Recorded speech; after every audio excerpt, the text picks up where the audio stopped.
अस्सलाम वालेकुम। Welcome to Pakistan stock नेटिक। उम्मीद है कि आप तमाम दोस्त खैरियत से होंगे। आज हम बात करेंगे कि 12 तारीख की क्लोजिंग जो कि पीर वाले दिन की है। आज पहला फिजिकल डे था वीक के हवाले से। तो बात इस हवाले से देखेंगे कि आज जो है वो मार्केट की क्या सूरत हाल रही और मुमकिन तौर पर कल जो है वो मार्केट में क्या मूव हो सकती है। आपको पता है कि ईद की भी है, मेरा ख्याल है शायद यही वीक है। नेक्स्ट वीक में तो ईद होगी।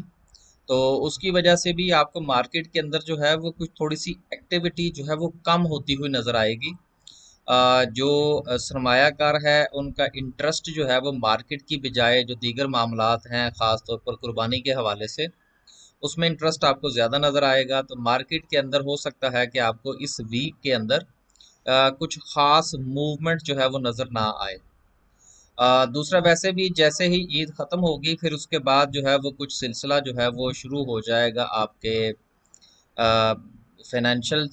चूँकि फाइनेंशियल ईयर जो है वो चूँकि ख़त्म हुआ जून के अंदर, तो जो है वो ईपीएस के हवाले से बातें शुरू हो जाएंगी। किसी की ईपीएस, किसी का डिविडेंड, किसी का कुछ, किसी का कुछ। तो उसका भी एक इम्पैक्ट जो है वो आपको मार्केट में इंशाल्लाह ईद के बाद जो है वो नज़र आएगा।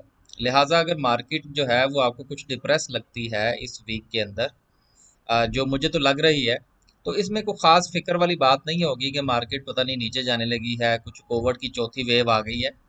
यार ये वेव्स जो है ना ये अब आती जाती रहेंगी, ठीक है ना। और दूसरे हवाले से मैं आपको एक बात बताता चलूँ। खैर वो इंशाल्लाह उस उन कामों के लिए हम दूसरा जो चैनल शुरू करेंगे, लेकिन फिर भी थोड़ा सा बात जहन में आ गई है। देखिए, हम जैसे जो ममालिक हैं जिनको कहा जाता है कि थर्ड वर्ल्ड कंट्रीज़ हैं, ये इस किस्म की ये जितने भी मामला होते हैं इन सब का नज़ला जो है वो आ जाके हम पे गिरता है। तो आप लोग जो है ना वो ज़हनी तौर पर तैयार रहें कि दुनिया में से ये चीज़ें जल्दी ख़त्म हो जाएंगी, लेकिन हमारे यहाँ जो है ये चीज़ें बस मेरा नहीं ख्याल के ख़त्म होंगी। हमें इस चीज़ का पूरा पूरा जो है ना वो खिराज जो है ना वो अदा करना पड़ेगा, कीमत देनी पड़ेगी इन चीज़ों की। अब जिस तरह आप यूँ समझ लीजिए कि यूके के अंदर जो है उन्होंने वो सारी पाबंदियाँ ख़त्म कर दी हैं और हमारे यहाँ चौथी वेव आ गई है। बहरहाल ये सिलसिले चलते रहते हैं। हम शुरू में ही बात कहीं की कहीं निकल गई। खैर, लेकिन यह है कि इम्पैक्ट इसका होगा ईद के हवाले से। कोविड शोविड को इतना फैक्टर इन ना कीजिएगा आप। आगे चलते हैं जी और बात करते हैं कि आज क्या पोजीशन रही। तो आज जो है 116 पॉइंट जो है वो मार्केट ने निकाले। सुबह के वक्त मैंने देखा तो मार्केट मुझे थोड़ी डिप्रेस लगी और मैंने जो है वो फिर उसी वक्त ही मैसेज कर दिया अपने दोस्तों को कि भाई आज जो है वो कोई बाइंग के हवाले से नहीं है। तो पिछले जो हमने डिसाइड किया हुआ उसी को फॉलो करें, कोई नई चीज़ जो है वो मैं सुजेस्ट नहीं कर रहा। मैं देखूंगा कि मार्केट की आज सूरत हाल क्या रहती है।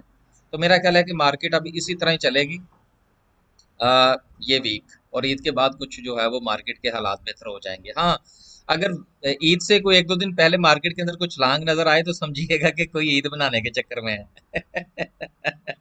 ठीक है ना। तो इसलिए वो जरा सोच समझ कर, उसमें इतना खुश होने की जरूरत नहीं है। अच्छा जी, आगे चलते हैं और देखते हैं कि क्या सूरत हाल रही। हाँ यार, एक बात मैंने और करनी थी। काफ़ी दोस्तों के, मेरा ख्याल है कुछ 7-8 दोस्तों के तो डायरेक्ट मुझे मैसेजेस आए तकरीबन। सैटरडे वाले दिन भी आए, संडे वाले दिन भी आए। अ, आपको याद होगा कि मैंने आपसे गुजारिश की थी, यार ये हमारा नंबर है, ये व्हाट्सएप नंबर है, इस पे आप राब्ता फरमाइए। काफ़ी दोस्त अभी भी ये समझते हैं कि शायद हमारा कोई व्हाट्सएप ग्रुप है। तो बराए मेहरबानी मैं आज जो है वो काफ़ी दिन हो गए मैं जिक्र नहीं कर पाया, माजरत, भूल जाता हूँ कि यार ये जो है ना हमारा व्हाट्सएप ग्रुप नहीं है। इसलिए जब आप हमें मैसेज करें तो उसके अंदर आप ये मेंशन किया करें कि आया कि आप हमारी कुछ सर्विस लेना चाह रहे हैं। आपको पता है कि हमारी दो सर्विसेज हैं। अगर मिल जाती हैं तो आज इसको थोड़ा सा डिस्कस कर ही लें। ये हमारी दो सर्विसेज हैं, एक बेसिक है, दूसरी इनहेंस्ड है। जब आप हमारे साथ राब्ता फरमाएं तो आप ये बताया करें कि आप किस सर्विस में जो है वो ज्वाइन करना चाहते हैं या वैसे को बात करना चाहते हैं। तो टाइम लेके बात कर लिया करें। अब कुछ दोस्त अहबाब जो है वो सिर्फ मैसेज करते हैं जी कि जी ऐड मी। अब वो ऐड कहाँ पे किया जाए? सर हमारा कोई व्हाट्सएप ग्रुप नहीं है। इसलिए बराए मेहरबानी जब भी आप राब्ता फरमाइए उस बात को थोड़ा सा एलेबोरेट किया करें क्या आप सर्विस लेना चाह रहे हैं या कोई मशवरा सिर्फ लेना चाह रहे हैं, तो ताकि हम उस हवाले से आपको टाइम दे सकें। और दूसरा ये है कि जब आप हमारे साथ राब्ता फरमाइए तो बराए मेहरबानी अपॉइंटमेंट लेके फिर आप अपॉइंटमेंट पे बात कर लिया करें।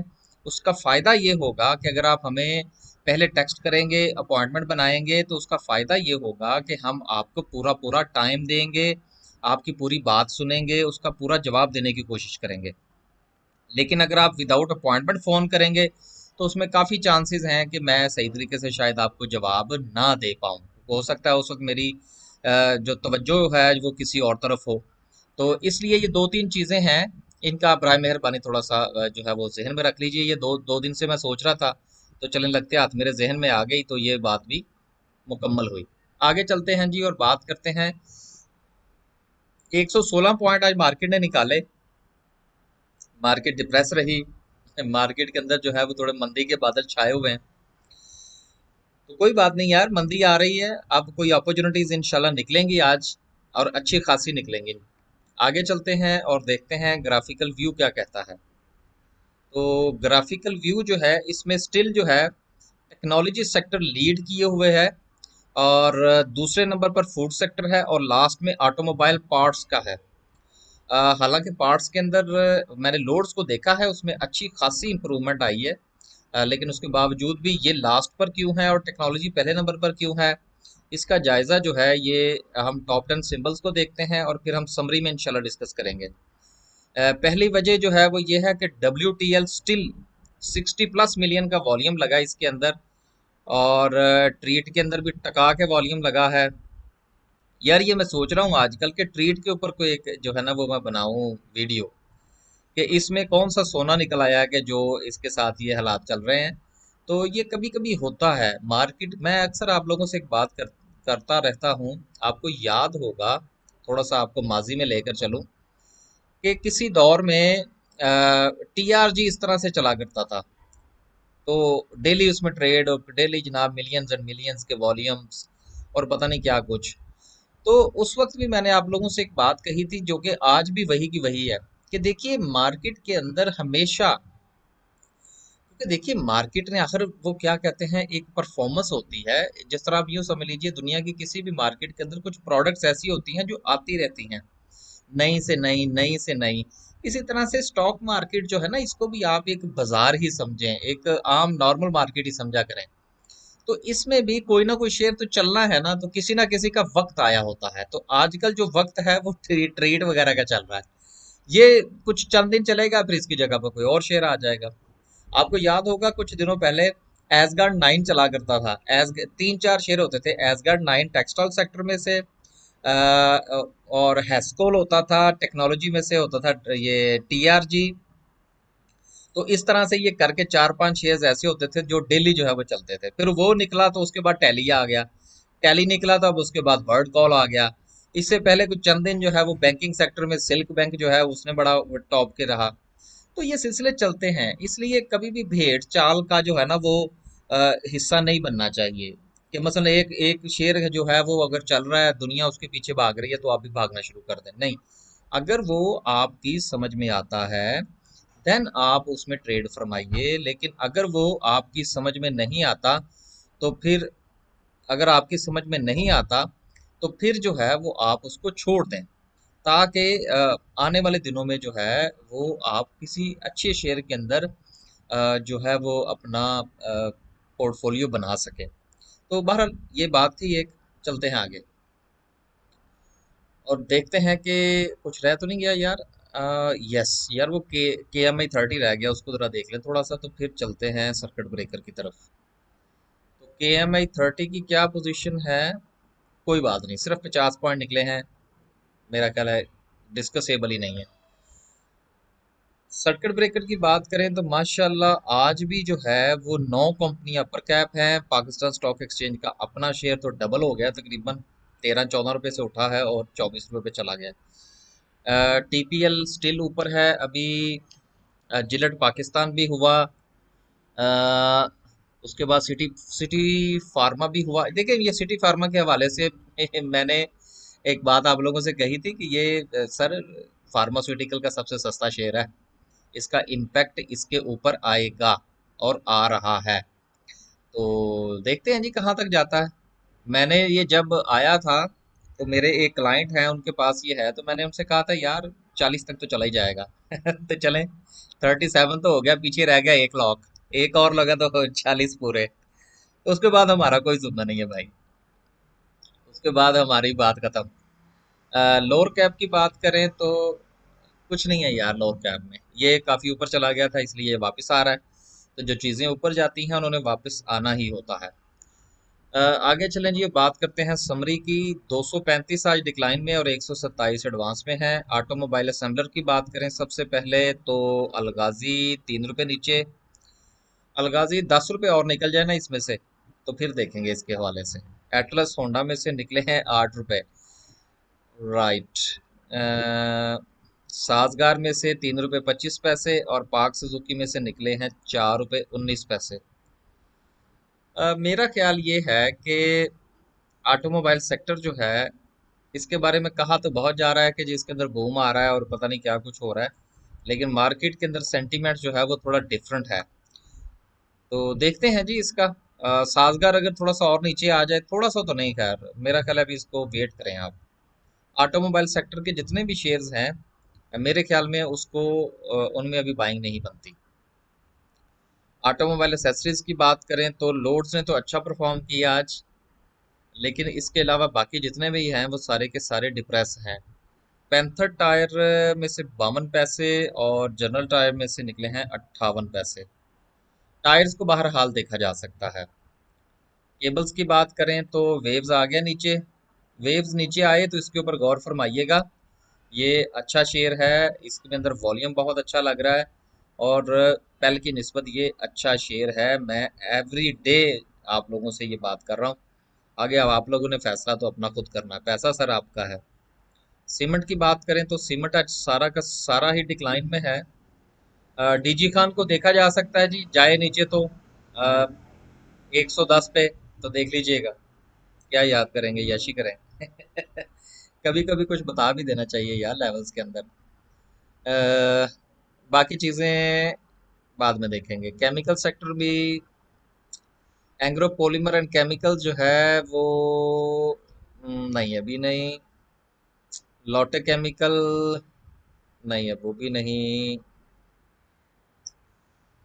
कमर्शियल बैंक्स की बात करें सर, बैंक्स बैंक्स तो बैंक्स ही हैं। मैं काफी अरसे से कह रहा हूँ और अभी भी मैं इसी अपनी उसी बात पर कायम हूँ। एमसीबी माशाल्लाह जो है वो 150 बावन बावन रुपए इसने लो लगाया। उसके बाद आप ये आहिस्ता आहिस्ता जो है इसकी अगर आप स्ट्रक्चर देखेंगे ना तो ये आहिस्ता आहिस्ता अब अपनी रिकवरी के मोड में नजर आ रहा है। तो ये अगर थोड़ी सी भी रिकवरी और कर गया तो 170 तक तो बड़े आराम से चला जाएगा। तो और क्या चाहिए, अगर किसी की 152 155 या 160 की भी फर्ज करें अगर बाइंग है तो 10 रुपए उसको मिल जाएंगे बड़े आराम से। फिर इसका डिविडेंड भी बहुत अच्छा होता है। तो ये मेरा ख्याल है बेहतर रहेगा आपके लिए। बाकी एलाइड बैंक भी जो है वो बहुत अच्छी प्राइस पर है, इसको देखा जा सकता है। बीओपी अगर 8 रुपए के करीब आए तो ये भी अच्छा शेयर है। आगे चलें जी। इंजीनियरिंग सेक्टर में सब कोई मार पड़ी है। मास बाय केएसबी पंप के उसको तो लगा है लॉक। आगा स्टील जो है 26 पैसे निकले हैं उसमें से, और आयशा स्टील में से निकले हैं 40 पैसे। चलें आयशा थोड़ा सा और नीचे आ जाए तो इसके बारे में आप गौर फरमा सकते हैं। अमरेली के बारे में मैं हमेशा ही एक बात कहा करता हूँ कि सर जी अमरेली जो है इसको 40 से नीचे देखा करें और 44 45 50 से नीचे नीचे इसमें से एग्जिट ले लिया करें। अभी फिलहाल इसका यही स्ट्रक्चर है। जब ये अपना नया कोई स्ट्रक्चर बनाएगा तो फिर नया डिस्कस करेंगे इंशाल्लाह। फर्टिलाइजर सेक्टर की बात करें तो फौजी फर्टिलाइजर बिन कासिम में से कोई खास नहीं निकला।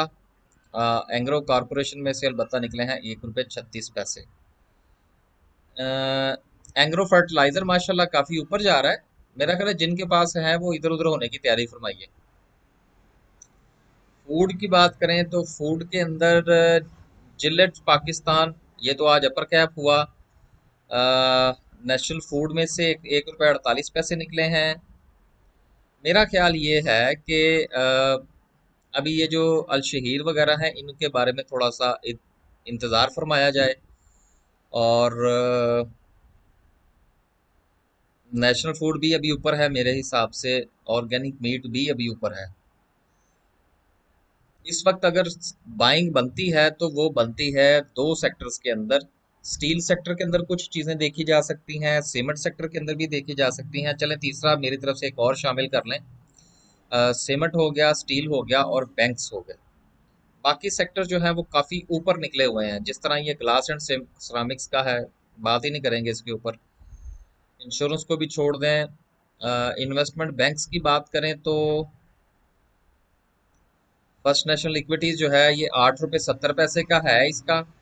अगर ये वहां से ब्रेक करता है तो फिर मामला डेंजरस हो जाएंगे, लेकिन अब चांसेस हैं कि ये वहां से शायद रिवर्स कर जाए। लिहाजा अगर आपके पास है या आप इसमें कोई नई चाल चलना चाह रहे हैं तो 870 का आप टारगेट देख सकते हैं। आगे चलते हैं जी। अ, शिफा कहाँ गया? 217 पे नहीं भाई, अभी नहीं। मुदारबाज चल रहे हैं जी आजकल। मैंने भी दो तीन मुदारबाज के ऊपर काम किया है। एक तो लेके मैंने बेचा भी है। उसमें से कुछ पैसे कमाए हैं मैंने। तो देख रहे हैं यार इंशाल्लाह मुदारबस को भी। ऑयल एंड गैस एक्सप्लोरेशन, यार ये ओजीडीसीएल जो है 90 के करीब आ जाए तो गौर फरमा लीजिएगा। और पीपीएल जो है ये 82 83 पे बुरा नहीं है। आगे चलते हैं। ऑयल एंड गैस मार्केटिंग की बात करें तो हैस्कोल 770 का था, इसका नहीं लगाया इसने। मेरा ख्याल है लगा देगा। तो उसके बाद वहां से इसके रिवर्सल के काफी चांसेस हैं। हाईटेक लुब्रिकेंट, नहीं भाई अभी नहीं। पेपर एंड बोर्ड की बात करें तो सबसे ज्यादा पैकेजेस में भी उस दिन भी 4 से 5 रुपए निकले थे और अभी मजीद इसमें से निकले हैं। तो अगर आप बड़ा शेयर देखना चाहते हैं और उसमें थोड़ा सा टाइम गुजारना चाहते हैं तो मेरा ख्याल है कि ये बुरा शेयर नहीं है। फार्मास्यूटिकल की बात तो तकरीबन हो चुकी। सिटी फार्मा अपर कैप रहा। सिरल में से 2 रुपये 22 पैसे मजीद निकले हैं। सबसे ज्यादा यार आज जो डिक्लाइन मुझे नजर आ रहा है वो आईबीएल हेल्थ केयर में है। देखते हैं इसकी क्या वजह है, इसका स्ट्रक्चर चेक करूंगा मैं इंशाल्लाह। पावर जनरेशन माशाल्लाह सारा ही लाल। राइट। कैपको 40 के करीब आ गया। कैपको जो है ये 40 रुपए पर बुरा नहीं है। मैंने एक्स डिविडेंड होने से पहले भी शायद आप लोगों से गुजारिश की थी कि कैपको जो है अगर एक्स डिविडेंड हो जाए तो उसके बाद आप इसको 40 पर देख सकते हैं।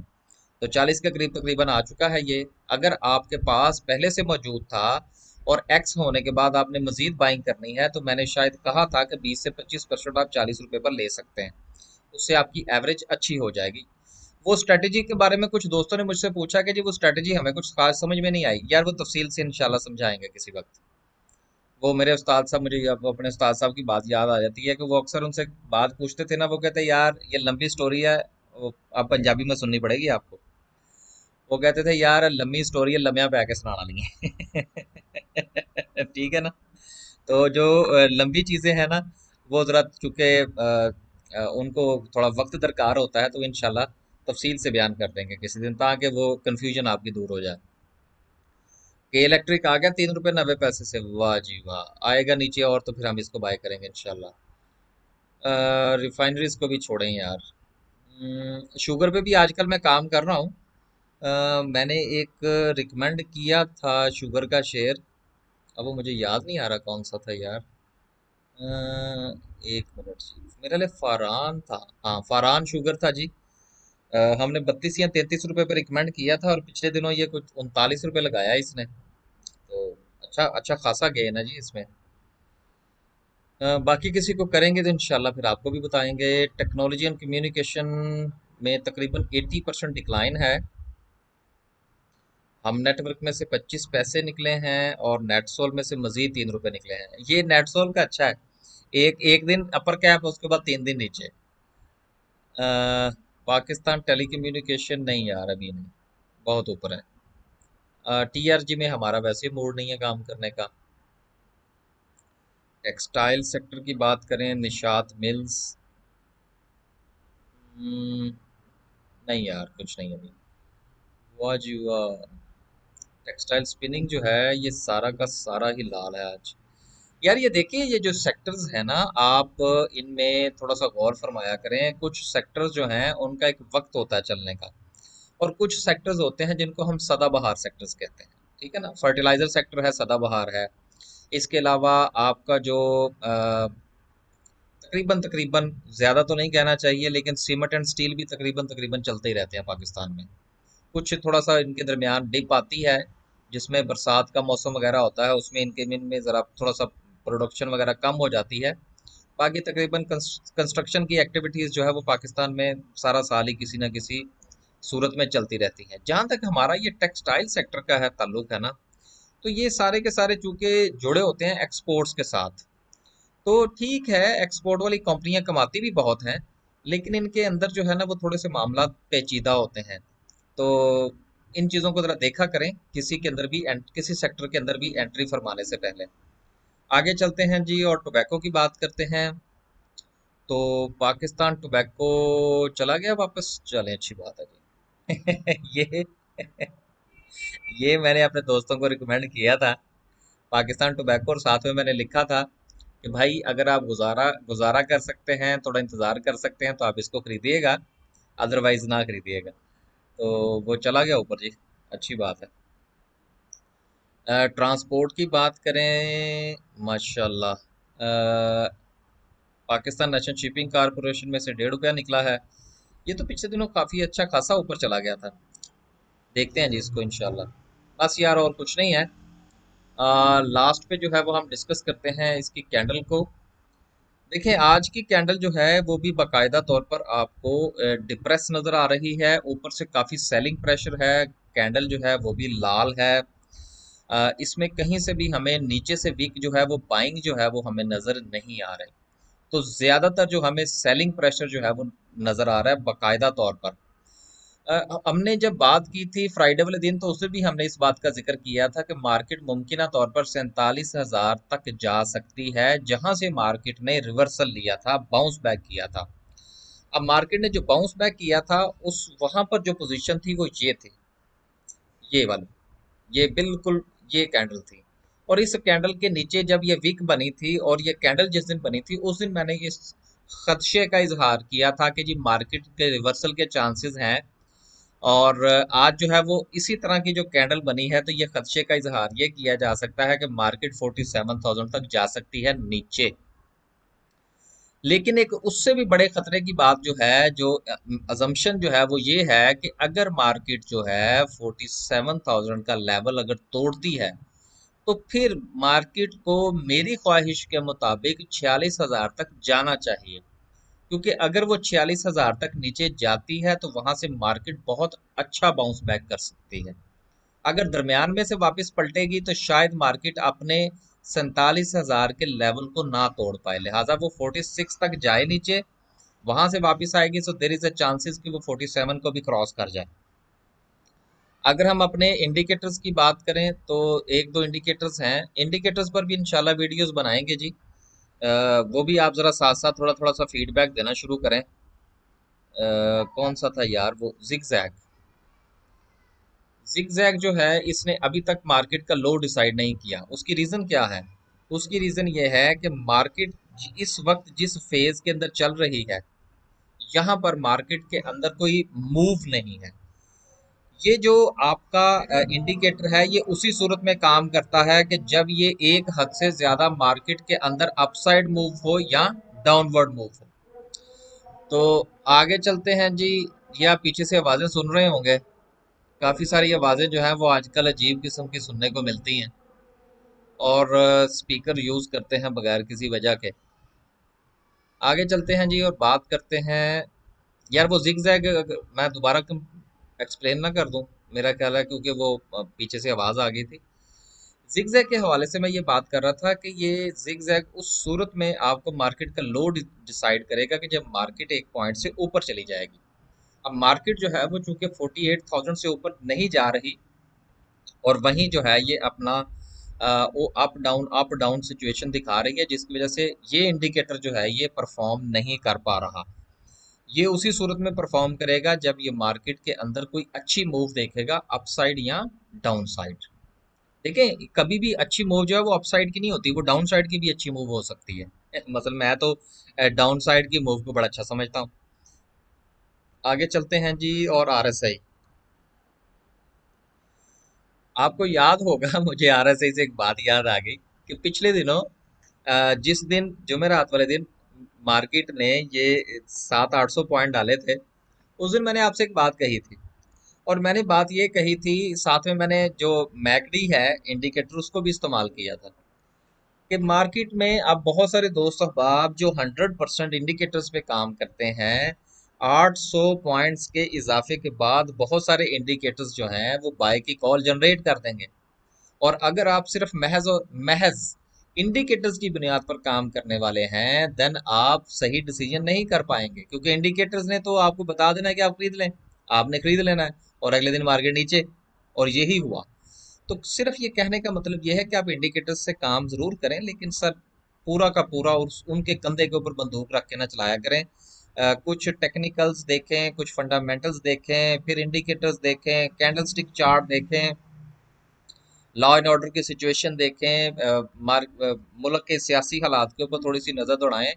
सर ये सारी चीज़ें जब थोड़ी थोड़ी सी मिलती हैं ना, तो फिर जाके मार्केट की पूरी शक्ल बनती है।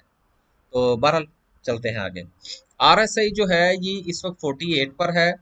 और मेरे हिसाब से तो तकरीबन ये न्यूट्रल जोन में ही है। मैं इसको तकरीबन न्यूट्रल जोन ही समझता हूँ।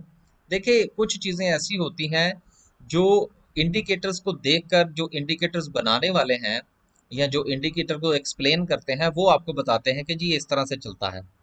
लेकिन बाज़ औक़ात जब आप आहिस्ता-आहिस्ता उस इंडिकेटर्स को इस्तेमाल करना शुरू करते हैं या उस टेक्नोलॉजी को इस्तेमाल करना शुरू करते हैं, तो कुछ वक़्त गुज़रने के बाद आपका अपना भी एक एक्सपीरियंस हो जाता है उस इंडिकेटर के हवाले से। लिहाज़ा अगर मैंने ये कहा कि मैं इसको न्यूट्रल ज़ोन समझता हूँ, तो इसका ये कतई मतलब नहीं है कि ये मसलन अगर आप किसी और की वीडियो देखें और वो आपको कुछ और कहे, तो आप ये समझें कि मैं गलत कह रहा हूँ या वो गलत कह रहा है। दोनों में से कोई भी गलत नहीं कह रहा। दोनों की बातें ठीक है। मैं जो बात कर रहा हूँ ये मैं अपने एक्सपीरियंस के हवाले से कर रहा हूँ कि मैं इसको इस तरह से फैक्टर इन करता हूँ। तो मैं इसको समझता हूँ कि 48, 50 या 45 तक भी जो है ये न्यूट्रल जोन में ही होती है। लिहाजा इस वक्त मार्केट की आरएसआई के मुताबिक बात करने लगा हूँ।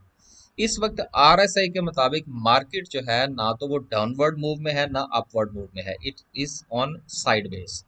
दूसरी चीज, अगर मार्केट के टेक्निकल पॉइंट ऑफ व्यू से और चार्ट के स्ट्रक्चर के हवाले से आप इन द लॉन्ग रन आप मुझसे पूछेंगे कि क्या मार्केट का स्ट्रक्चर जो है वो डाउनवर्ड है, अपवर्ड है या साइडवेज है, तो इन द लॉन्ग रन अगर आप मुझसे पूछेंगे तो डाउनवर्ड है। बस जी, आज के लिए सिर्फ इतना ही। दुआ में याद रखिएगा। नया चैनल इंशाल्लाह जल्द बना रहे हैं। आप आपको ज़रूर बताएंगे। इस चैनल के हवाले से जो इंडिकेटर्स की वीडियोस या कुछ और अगर आप जानना चाहते हैं, मेरे ज़हन में एक लंबी लिस्ट तो है इंशाल्लाह जो आपके साथ हम शेयर करेंगे। लेकिन अगर आपके साथ भी हो तो फीडबैक आप दे सकते हैं। और आखिर में एक बार ये फिर मैं कहना चाहूँगा कि सर हमारा कोई व्हाट्सएप ग्रुप नहीं है। हमारी कंसल्टेंसी ज़रूर है। हम जो है वो फ़ीस लेके थोड़ा सा बताते ज़रूर हैं पोर्टफोलियो मैनेजमेंट के हवाले से, लेकिन हमारा व्हाट्सएप ग्रुप नहीं है। आप जब भी हमारे साथ बात करना चाहें, टाइम लेके बात करें, इंशाल्लाह अच्छा जो है वो आपको टाइम देंगे। और अपनी तरफ से तो पूरी कोशिश होती है, बाकी अल्लाह खैर करेगा इंशाल्लाह। अल्लाह हाफिज़।